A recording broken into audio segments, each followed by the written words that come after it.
चौथ माता की व्रत कथा। चौथ माता की जय। एक गांव में एक बूढ़ी माँ और उसका बेटा रहता था। बेटा गांव की गाय चराकर घर का खर्चा चलाता। उसकी माँ चौथ माता का व्रत करती। वह व्रत वाली चौथ को चूरमे के 5 लड्डू बनाती। इसमें से एक चौथ माता के चढ़ाती, एक गणेश जी के चढ़ाती, एक हाथ का निकाल कर दान करती, एक बेटे को खिलाती और एक खुद खा लेती। एक बार आस पड़ोस वालों ने बेटे को भड़का दिया कि तेरी माँ चूरमा बना बना कर खाती है और तुझे केवल एक लड्डू देती है।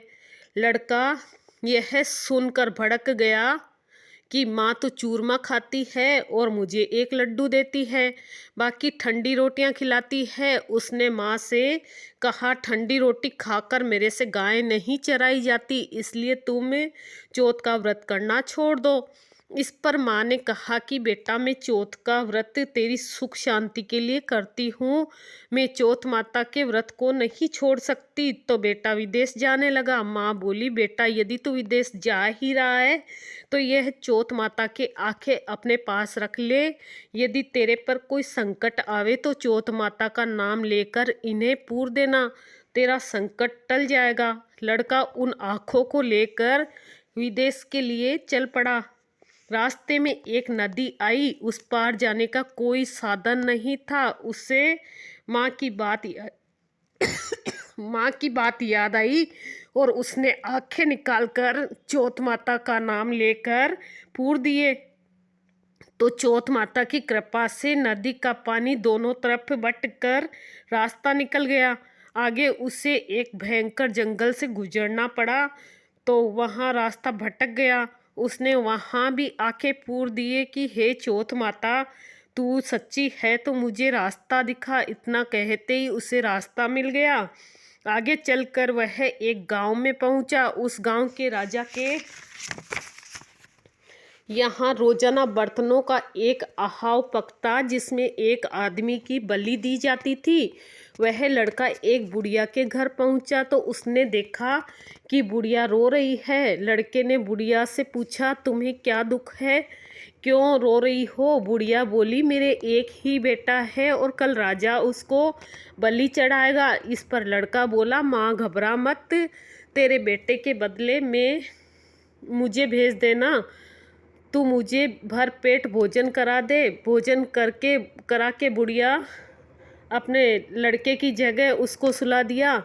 दूसरे दिन राजा का बुलावा आया तो बुढ़िया ने उस लड़के को भेज दिया। राजा के नौकर उसे ले जाकर आहाव में चुनने लगे तो वह आंखें पूर कर जल का कलश लेकर बैठ गया और बोला, हे चौथ माता, तू मेरा संकट टालना। आहाव चुनकर आग लगा दी गई। महीने भर में पकने वाली आहाव एक ही दिन में पक गया। यह जानकर राजा को बड़ा आश्चर्य हुआ। राजा खुद देखने आया और नौकरों को आहाव के कलश उतारने को कहा। नौकर कलश उतारने लगे तो अंदर से आवाज़ आई, बर्तन धीरे उतारना। आवाज़ सुनकर सभी अचरज में पड़ गए। बर्तन हटाकर उसे निकाला और पूछने लगे, भाई तुम कौन हो? तब उसने कहा कि मैं वही आदमी हूँ जिसको आपने आहाव में चुन दिया था। राजा ने पूछा, तुम बच्चे कैसे? तो उसने कहा, मेरी माँ चौथ माता का व्रत करती है, मुझे चौथ माता ने ही बचाया है। तब राजा ने 2 घोड़े मंगाए, एक पर खुद बैठे और दूसरे पर उस लड़के को बैठाया। उसके हाथ पैर में जंजीरें बांध दी और कहा, यदि ये जंजीरें खुलकर मेरे हाथ पैरों में आ जाए तो मैं चौथ माता को सच्ची मानूंगा। लड़के ने आंखें पूर कर कहा, हे चौथ माता, अब तक रक्षा की है तो इस बार भी रक्षा कर। देखते ही देखते उसकी जंजीरें खुलकर राजा के हाथों पैरों में जा गिरी। राजा ने कहा, तेरी चौथ माता सच्ची है। राजा ने अपनी कन्या का विवाह उससे कर दिया और बहुत धन माल देकर विदा कर दिया।